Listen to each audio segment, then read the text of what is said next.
right, Wolfpack Nation, we are here today for an exclusive, exciting Tuffy Talk interview here. We are here with the one, the only, the man that has absolutely hit the NC State market by storm over the last year or two, man, Tom Livolsi with the Gopher mobile app. And the reason why I say that, Tom, and I still got to hold it against you, is that I don't know if it was your shenanigans or the Thomas Brothers shenanigans, but whenever Drake Thomas before last season said, I have a big announcement that I got to make, and all of us are thinking, "Oh my God, is he transferring?"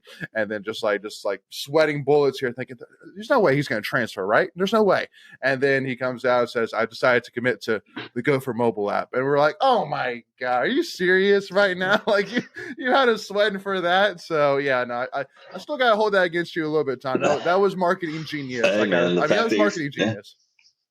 The fact that you're still talking about it, that's good stuff, man. I wish I could come up with some other good ideas like that. But no, I learned a couple lessons from that too. I had a call from a coach that was like, "Man, you just gave me a damn heart attack. What's wrong with you?" So hey, man. But you gotta do what we gotta do. Exactly. Get the word out. Exactly. No, and it worked. They worked beautifully, to say the least. It worked beautifully. So obviously, the reason why I want to get Tom on here today is obviously there's been a lot of talks and about the new Savage Wolves NIL that's come out recently, and I know it was about this time last year, 2 years ago, where we had you, Scott Wood, and Tim McKay on to talk about Pack of Wolves, and so.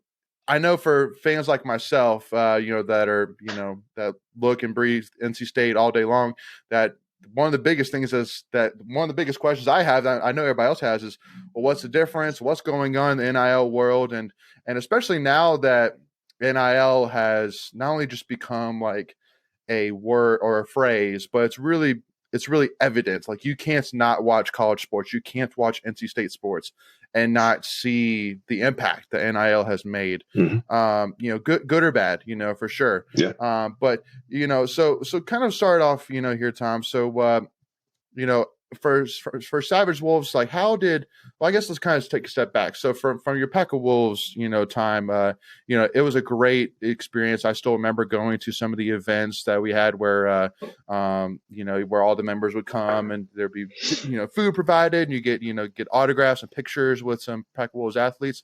What was that experience like? And what were some of the big lessons that you learned from your time with them? Yeah.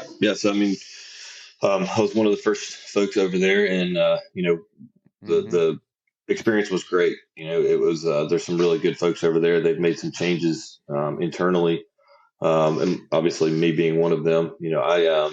I kind of went out on my own with Andy Albright and a couple other folks, and we just had a little bit different vision, I think, for how we wanted a collective to operate, and. This whole thing, I don't care what school you're at, obviously State fans were very passionate about NC State. And so we have almost a knee-jerk reaction, or almost like a PTSD type thing, to always think the worst, in NC State shit, or whatever you want to call it. But, with this example of Pack of Wolves, we work hand in hand together. We are very cognizant, trying not to compete, not to step on anybody's toes. I mean, I'll be completely candid. In a perfect world, we would find a way to come back together, and be under one roof, because I think the value that they bring, and Chris and Joe and all of them, they're making significant strides. I think there were some mistakes made early on, and some commitments that were made that might have been a little bit premature. But I know that they have the right people in place now, and I think so do we. Yep. And I think the difference between the two, there's really not that much of a difference, honestly. I think their approach is a really good one. I think they're interacting with community-based efforts, which is the same thing we are. I think at the end of the day, that's why there's no stress, there's no conflict from any party. I think it's from Wolfpack Club included. So you got the Wolfpack Club, you've got Wolfpack Sports Properties, you've got Pack of Wolves, Savage Wolves. To the fan, it can be. I can see how it can be a little overwhelming and confusing as to well, if I'm going to give my money, which one do I give to? Right. And in a perfect 100%. world, I think, we're all slowly, just like every other school across the country, we are slowly starting to find our lanes, and we're Mhm. starting to find ways to share those lanes. And again, my hope, uh, and I'll say it on record, my hope is that we all do eventually come under one roof, because I think um, we're all working towards the same thing, and that's to benefit the athletes in the university. And I think that Mhm. if you look at what our revenue sports have been doing, is just consistent growth, consistent results, and I think that NIL is an opportunity for us to get over that hump, and it's what really spurred me or sparked me to go out on my own kind of was the experiences. I know I Yeah. was kind of the first one to start doing NIL stuff here with the Gopher stuff, and Mhm. initially, admittedly, it was all about a business opportunity for me. I saw it as an opportunity to get on the front edge of something that clearly was going to be very disruptive, and that's just my MO. I enjoy high risk things, and I enjoy, when I say high risk, I mean just new ventures. And Mhm. after being involved with Drake and Peyton and Isaiah and those guys early on, it changed my view on it. It's really about the impact that we're making, on and these athletes. To I would say get to know the human under the helmet, and that's a basketball reference. Obviously, we've got some or football reference. We've got some basketball players that are going to be joining Savage Wolves soon. Mhm. But it's the impact that we are making in the communities that these athletes come from and from their families. I've got a story that I've used a lot in the past couple of months, but it's one that I'll remember forever. There's an athlete. I'm not going to name him, but he is just a mountain of a man. He's a massive human being, and when you sit across the table from him, you're like, man, how can anyone get past this guy? Like, he's just such huge, and there, I would be scared to death of saying anything wrong to this guy, whatever. But if you fast forward, by the end of that meeting, like, we were both in tears, crying together, because this athlete, I had heard through the grapevine that this athlete had never had his mom attend a home football game, and because of Oh, wow. a disability, and so we um, Mm. went out and we got a specialty vehicle that's going to be able to go pick her up, and drive her a few hours, and she's going to be able to attend the first home football game of her son's career here, and Oh, that's wow. what NIL is about.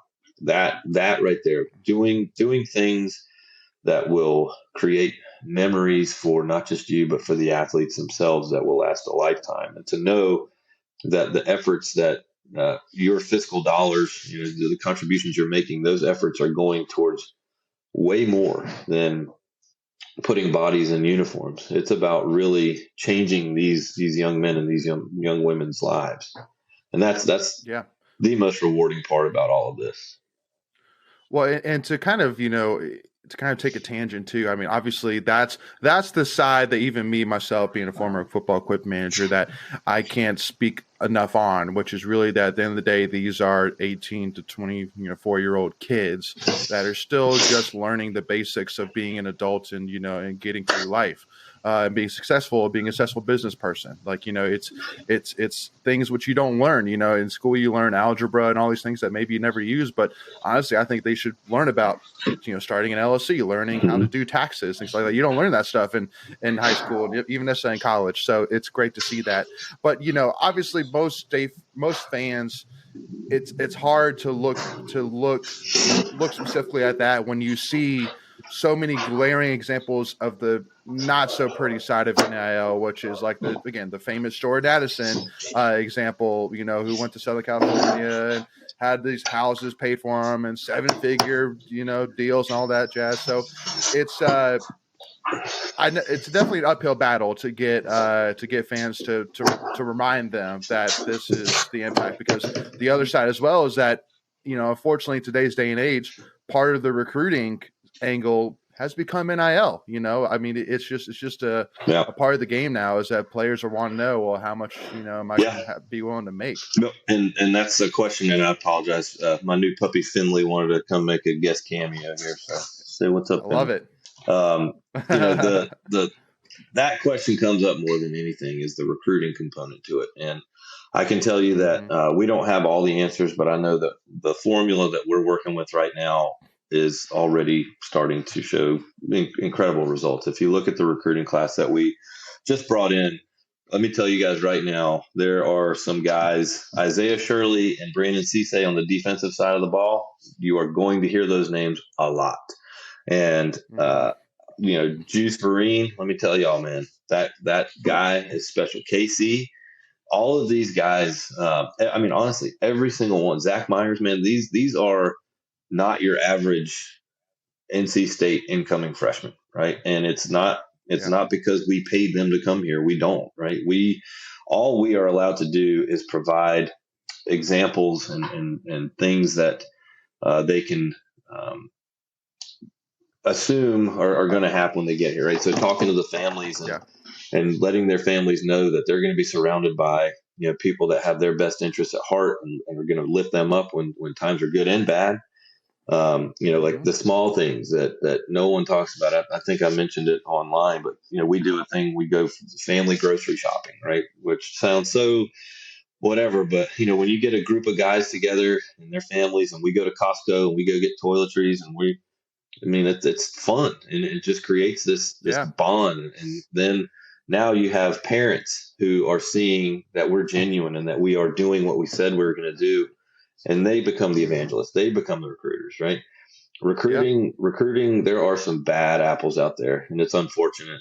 I get, which is funny because I'm just a fan, man. I don't know what the hell I'm just a fan, but I get calls and texts from agents, and I'm like, first, man, I don't deal with agents. I No, agents, when definitely you not. when you meet a good one, let me know, because I have yet to have a conversation. They've tried everything. For some reason, I guess they think I'm way more important than I am.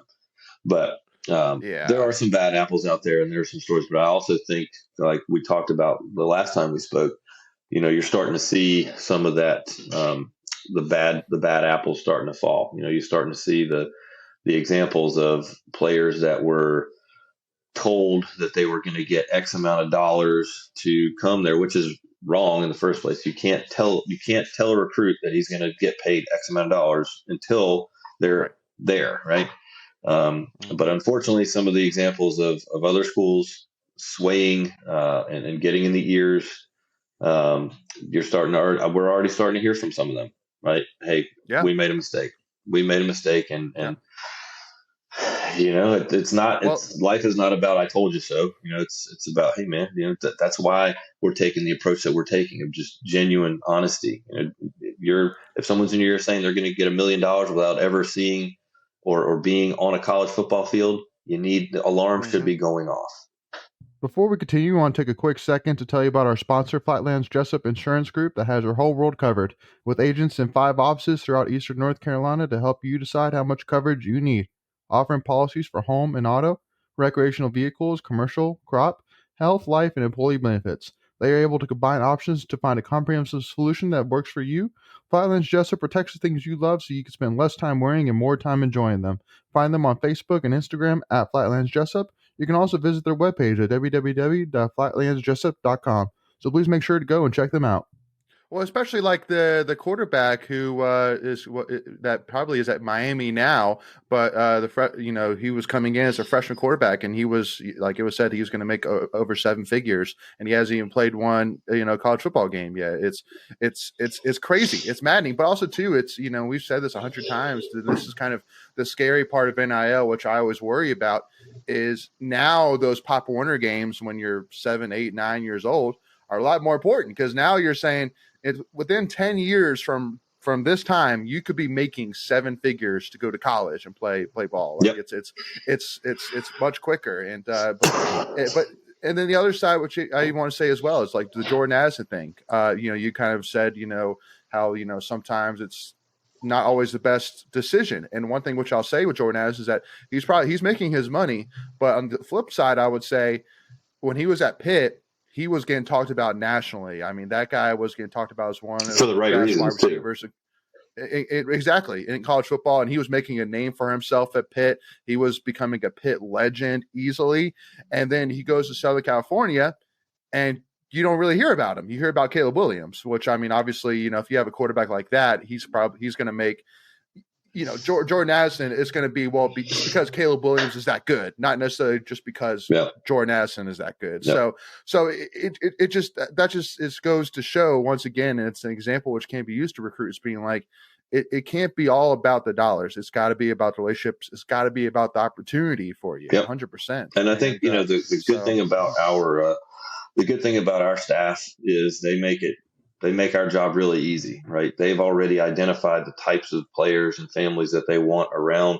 And I mean, I'm not trying to blow smoke up anybody's ass, but I mean, if you look at the culture that Coach Dorn has built here, I mean, that speaks for itself, and you get an added bonus of people like myself and the pack of wolves that are actively trying to find additional revenue streams for your athlete. And on top of that, they're going to come out of the school, a polished athlete. For me, that's another reason that I'm taking the approach that I'm taking is, sports and football, they're going to end one day, and what's really, really important to me and why I spend so much time on, and I use the word experience so much, is because, when you have a real connection with someone, you're able to look someone in the eye and know that, you're helping their family get through some tough times or whatever.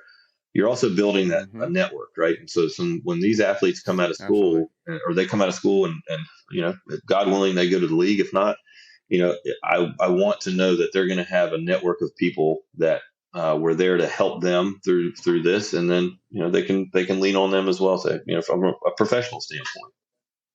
Yeah, well, because even like, to build on that too, not only just from a network perspective, from a knowledge perspective, but also too, they're in statistically right now one of the best cities in the whole country to be for a young adult. It's in multiple magazines. Raleigh, North Carolina is up there for one of the best places to be because it's rapidly growing. The business park in RTP is growing with some huge companies coming to the area.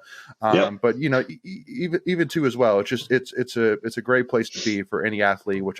I think that the city, the history that we have of developing talent, the fan base, love and support, the opportunity to make a name for yourself here. To me, NC State right now is a complete win-win. 100%. I agree. Yep. And I mean, again, because another example, which I would even bring up to you as well, which I know when people talk about NIL right now, one of the names that comes up a lot is DJ Burns, who obviously, I mean, I'm not going to ask you here publicly how much that guy makes, but I'm sure he probably makes a decent penny. And hey, rightfully so. At the end of the day, he's made a name for himself. Obviously off of those sunglasses, and it's funny how NIL can work that way. It's an opportunity for businesses to take advantage of a trend, which DJ Burns started with those sunglasses. Yep. So, the interesting thing is, NIL means different things to different people, right? To me, what does NIL mean? As a business owner, NIL to me means, can I put you in front of a camera? Can I put you at a dinner table with some executives that are big, state fans? Are you marketable, right? Are you someone that has a large social media following for the right reasons? Are you, those to a business owner, those are all the things that NIL, really they're willing to pay for. Right. NIL means something totally different to, athletic programs, right? So it's how are you going to fill seats with your athletic prowess? Are you going to be able to sell season tickets because people want to come watch you play? So, finding that balance is that's the secret sauce to NIL. And, it all starts from what I've seen. I've been doing this since it started, and I've learned a lot. I've learned an immense. I'm looking at myself in the camera right now, and I look 50 pounds heavier than I did. And I look like I've lived my life in dog years. But what I have found is just real, genuine relationships and just being completely candid and open and honest. Like tomorrow, we have an event tomorrow that I encourage everyone to please come support. Please support Savage Wolves anyway, right? So I mean, we're a membership model. It's I think a yearly membership is very reasonable, and that gives you access to some really really cool stuff, right? So what my goal is, I want every single person that signs up to be a member of Savage Wolves. I want them to have an intimate and lifelong relationship with multiple athletes and even some coaches, right? But tomorrow, the event tomorrow is something that I'm a firm believer in giving back and recognizing how fortunate we all are, and coming alongside some folks that might live different lifestyles than we do. And so tomorrow, all Savage Wolves, and I think Coach Dorn and Coach Gibby and some of them, they're going to come out and support as well. Tomorrow, we're going to be volunteering for the Miracle League over in Cary. If anybody's not familiar with that organization, it's an incredible organization. People with special needs, we get together and play baseball, and it is just a fantastic life changing. You'll never forget it. But it's stuff like that. It's everyone. What I'm trying to do, and I'm spending too much of my time doing this NIL stuff, but I really do like it. I'm not gonna lie. I've made some just amazing friendships and lifelong relationships, but it's just getting people out there to know, because our history of fundraising, and that's not just here, it's everywhere. So I'm not saying this is an NC State exclusive thing, but our historical ways of raising dollars was, please, just saying it nicer this time or whatever. And I'm just a firm believer that it's when you really are able to make real human connections. I mean, these athletes, man, people have no idea that what their daily life is like. It is not as glamorous as people think it is. It is wake up, go to treatment, go to class, go to practice, watch film, eat, go to treatment again. It's a job. It's a real job. And, some of these, everyone thinks that a scholarship is and I did too, admittedly. I thought for a long time, man, you're full ride, but that does not come without a cost. It does not come without a sacrifice of all of your time, and this is an opportunity for all of us as fans to chip in a little bit. I don't want you to just feel like your money's being thrown away. And that's why, our focus with Savage Wolves is going to be real. I'm talking like the other day, I took Peyton and Brennan to one of our members' sons' football workout just to watch, it didn't even say he was there. It was just to watch and how cool of an experience is that? Right. And that fulfilled their obligations, for NIL. And it also, made a lifelong State fan, that young man that knew that two of the best players that we have were sitting there watching them. But FaceTime, awesome. Like we FaceTimed people on their birthday, just small things like that, just real personal engagements. Amen. 100%. Yeah, Tom. And we'll definitely continue. I definitely want to ask her to learn a little bit more about Savage Wolves here as well, which we'll pick that up here in part 2. But yeah, y'all, just if you're listening to this or watching this, make sure first and foremost to go check out Savage Wolves. Their website is savagewolvesnil.com. Make sure to go and check it out and check out their memberships, which are only a few $100s for a whole year. And you get access to some exclusive, amazing opportunities, but also you give to a great group, which will support and really help grow our student athletes into being great young men and successful businessmen and women as well. So make sure to check them out there first and foremost. And again, make sure to tune in for part 2 here as we continue this conversation about Savage Wolves and here with Tom Livolsi. And we'll see y'all for part 2. And go Pack, y'all. Go Pack.